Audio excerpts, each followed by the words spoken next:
atas muka bumi seorang laki-laki, insanun dzakarun aw unsa, manusia baik laki-laki maupun perempuan, yaqulu, yang mengucap, kalau minggu lalu masih ucapan sama karena yang kita bahas adalah subhanallah. La ilaha illallah wallahu akbar wa subhanallah walhamdulillah wala haula wala quwata illa billahil aliyil azim.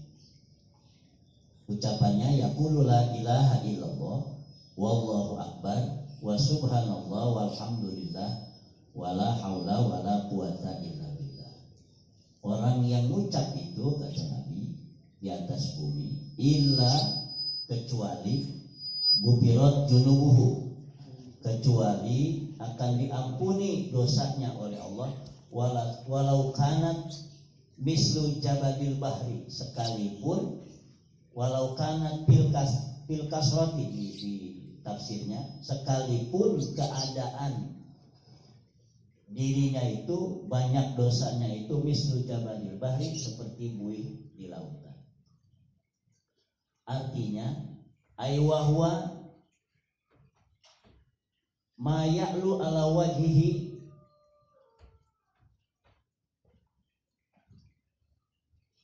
wa huwa ma ya'lu ala wajhihi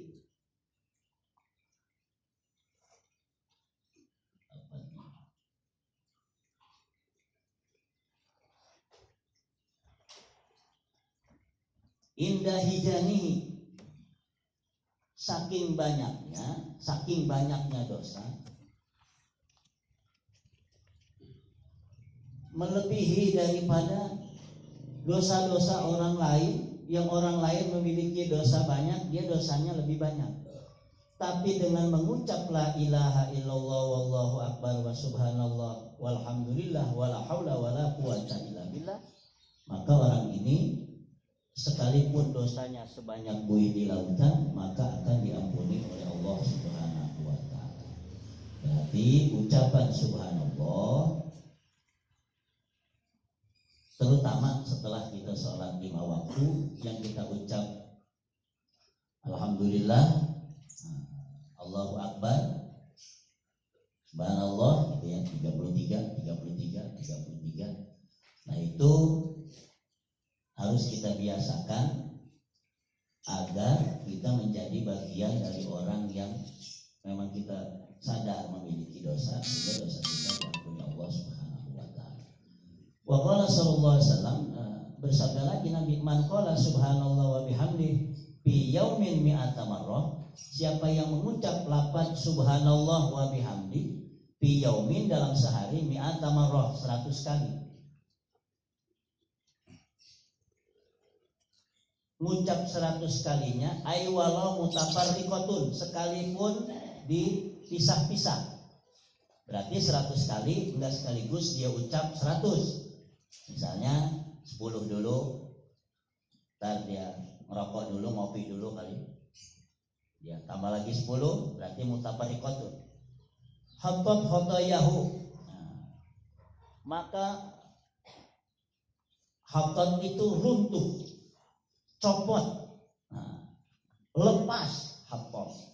Khotoyahu, kesalahannya, gufirat junubuhu, diampuni dosa-dosanya, wa in kanat misla jabalil bahri, masih sama seperti tadi, sekalipun dosanya itu seperti buih di lautan. Berarti lafaz subhanallah wa bihamdih yang kita baca 100 kali setiap hari, walaupun dengan kita baca dengan kita pisah-pisah, ini setidaknya menjadi bagian dari amalan kita yang sehari-hari bisa kita baca. Jadi menggoyang aras, itu dalam hikam itu, menggoyang aras itu dengan zikir di bumi. Jadi aras itu bisa goyang, membuka pintu langit itu bukan dengan naik ke langit, tetapi menggoyang aras, membuka pintu langit itu dengan zikir di bumi. Itu sebabnya orang yang paling banyak zikirnya, dia paling banyak membuka pintu langit. Dan jangan dikira kita selalu beranggapan bahwa Kalau datang ke seorang guru lalu kita minta wirid, kan kita selalu ngapain pun selalu pasti harus kita jujur pengen kaya. Harus kita akui kita kalau sesuatu itu wirid supaya lunas hutang. Padahal ternyata lapan wala zikrullahi akbar, nggak ada zikir di atas zikir yang paling utama, yang paling besar. Abdul zikri fa'lam annahu la ilaha illallah. Jadi kalimat-kalimat yang sudah lazim ada di kita itu memang siapapun hafal. Tetapi yang berat bagi kita adalah bagaimana kita membiasakan itu menjadi kebiasaan-kebiasaan kita. Nah, itu yang menjadi berat. Padahal ucapan-ucapan yang begitu pasti keluar maunahnya. Karena yang ditinggalkan oleh Nabi itu, kalau mukjizat-mukjizat yang dimiliki oleh para nabi sebelum baginda Nabi itu nggak bisa Pak kita pelajari. Tidak bisa kita minta karena kita bukan nabi. Dan mukjizatnya selesai sudah di kalangan para nabi. Nabi Musa membelah laut merah, tongkat jadi ular, Nabi Isa menghidupkan orang yang mati. Tetapi baginda Nabi Muhammad SAW itu punya mukjizat dari keseluruhan para nabi yang punya mukjizat kumpul di baginda Nabi SAW. Itu semua dikumpulkan dalam bentuk nyata sampai hari ini berupa Al-Quranul Karim. Jadi saatnya kita sekarang itu bagaimana Al-Quran yang nyata nampak di depan kita itu bisa kita rasakan mukjizatnya. Jangankan yang lain kita minta kepada Allah. Hujan bisa kita suruh pindah, Pak. Saya berani ngomong gitu. Hujan bisa kita suruh pindah dengan ayat Quran. Mereka nurut karena dia makhluk. Orang sakit bertahun-tahun, yang penting tahu rahasianya, yang penting tahu maksudnya, yang penting tahu tafsirnya dan tahu sanadnya. Itu yang penting bagi kita. Karena tanpa itu tidak akan berefek apapun. Kemukjizatan Al-Quran itu natijahnya mukjiz. Seperti misalnya Allah sudah dari dulu sejak kita diciptakan Allah sudah kesifatan Ar-Razzaq. Mana Ar-Razzaq itu kan rizki. Berarti ada natijah. Tidak mungkin Allah berhenti mengeluarkan rizki karena ada orang yang harus diberikan rizki. Marzuk namanya. Marzuk itu kita. Jadi setiap ada fa'il pasti ada maf'ulnya. Sebetulnya gitu Pak. Hanya kita ini kadang terbatas pada pemikiran seolah-olah Al-Quran itu kita baca ketika orang mau mati. Betul ya? Ketika orang dimandikan. Padahal justru di dalam Al-Quran itu mukjizat yang nyata. Dan kemukjizannya sebetulnya bisa dirasa oleh kita. Tapi dengan satu syarat tadi. Nah oleh karena itu harus kita tambah keyakinan kita. Ya Al-Quran ma huwa syifaun wa rahmatul lil mu'minin. Al-Quran itu ma huwa syifa, dia itu kan obat, wa rahmatul lil mu'minin, dan jadi rahmat bagi orang-orang yang beriman. Bagaimana dia akan menjadi obat dan menjadi rahmat kalau Qurannya sendiri jarang kita baca. Kalau Qurannya sendiri yang menjadi sumber rahmat, menjadi sumber obat, itu tidak kita baca. Jadi kalau ada orang sakit yang belum juga sembuh Pak, suruh wudhu kasih Quran gitu Pak. Walaupun hanya sekedar walaupun hanya sekedar dia liatin gitu. Datangkan kepadanya Quran daripada ditangisin lalu dia, karena orang sulit sembuh bisa jadi yang dia pikirkan penyakitnya Pak, bukan dikembalikan kepada Allah. Karena bagi Allah mah udah nggak lihat lagi hamba itu siapapun gitu. Kita punya tempat yang sama di hadapan Allah Subhanahu wa taala.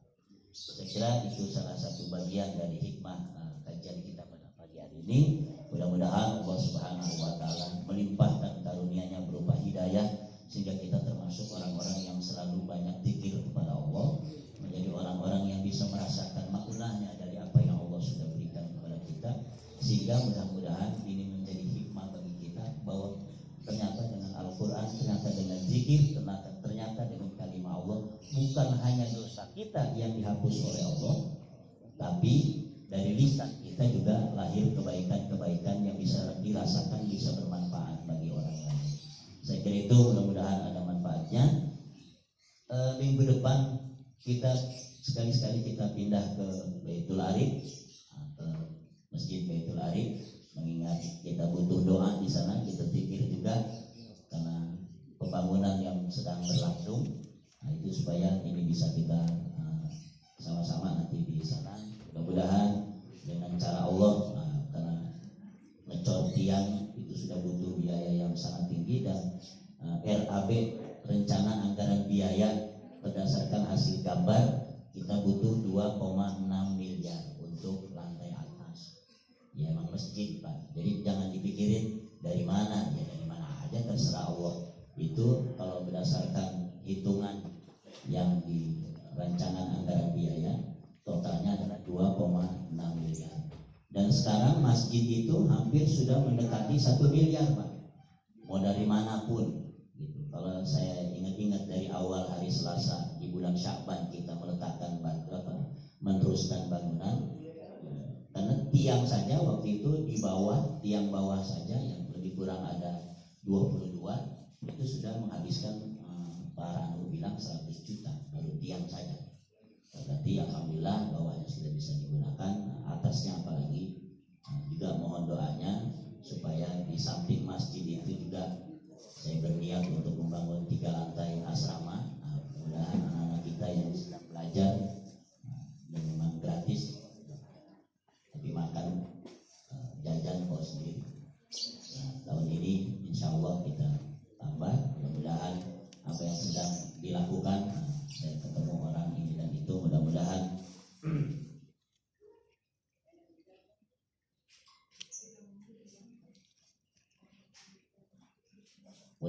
kita bisa masing-masing untuk memberikan doa apa yang sedang dicita-citakan dikabul Allah Subhanahu wa taala. Kampung yang Bapak kapan-kapan kita ziarah, kita ke Nagrog, itu kampung yang dulu kerjaannya nyambung ayam, mabok dan judi. Tetapi dengan berdirinya pesantren Al-Jainiyah, itu kampung sekarang luar biasa. Masyarakatnya tiap minggu sore, Ahad sore itu zikir. Ibu-ibunya masuk ke masjid zikir, dan terasa kenikmatan kampung itu sekarang. Jadi percontohan, jangankan yang di Indonesia, cucunya Syekh Abdul Qadir Jailani kesedot dengan aura zikir yang begitu tinggi. Syekh Ali Rawhani dari Libanon, itu cucunya Syekh Abdul Qadir Jailani datang ke situ Pak, maksa, pokoknya saya harus datang ke Nagrog, dan beliau sudah hadir ke situ. Jadi ketika zikir kita kuat, ketika bacaan kita kuat di kampung ini, nanti Allah datangkan juga yang baik-baik didatangkan. Jadi yang bagus-bagus Allah datangkan. Jadi, mari sama-sama kita jangan nyerah, kita pelihara majelis kita. Kalau ada yang ikut silahkan, dicela jangan mundur, karena memang kebaikan pasti ada halangannya. Mari terus kita bina sama-sama, mudah-mudahan di hadapan Allah di mana sakaratil maut kita diselamatkan Allah Subhanahu wa taala. Demikian, kurang lebihnya mohon maaf, sampai ketemu minggu depan. Dan jangan lupa Sabtu Minggu itu, Sabtu Minggu Ustaz Muslim, walimatul urus hajatan. Mudah-mudahan kita bisa hadir, bisa bantu moral ya, dan juga yang lain mungkin yang punya maksud, mudah-mudahan maksudnya diijabah Allah Subhanahu wa taala. Yang kurang sehat, mari kita baca satu Fatihah, mudah-mudahan diangkat penyakitnya oleh Allah Subhanahu wa taala. Yang sudah meninggal dunia, almarhum saudara saya anak mamang Bapak Muhammad Noiddin Mangini, kita doakan mudah-mudahan husnul khotimah. Melalui majlis kita doakan amal ibadahnya selalu diterima Allah Subhanahu wa taala. Juga ponakan saya yang baru 40 hari, Siti Komariah binti Bapak Sanusi. Selalu kita doakan melalui majlis kita Pak, mudah-mudahan segala dosanya nanti ada diampuni Allah Subhanahu wa taala, ditempatkan di alam kubur yang menjadi raudhah min riyadil jannah. Al-Fatihah. A'udzu billahi minasyaitonir rajim. Bismillahirrahmanirrahim. Alhamdulillahirabbil alamin. Arrahmanir rahim. Maliki yaumiddin. Iyyaka na'budu wa iyyaka nasta'in. Ihdinas siratal mustaqim. Shiratal ladzina an'amta 'alaihim ghairil maghdubi 'alaihim waladdallin. Amin ya rabbal alamin wa ya mujibas sa'ilin. Kurang lebihnya mohon maaf. Mari kita tutup dengan doa kifarat majlis. Subhanakallahumma wa bihamdika asyhadu an la ilaha illa anta astaghfiruka wa atubu ilaik. Allahumma bi'ika wa bi'ik. Assalamualaikum warahmatullahi wabarakatuh. Sallallahu alaihi Muhammad sallallahu alaihi wasallam. Sallallahu alaihi Muhammad sallallahu alaihi wasallam.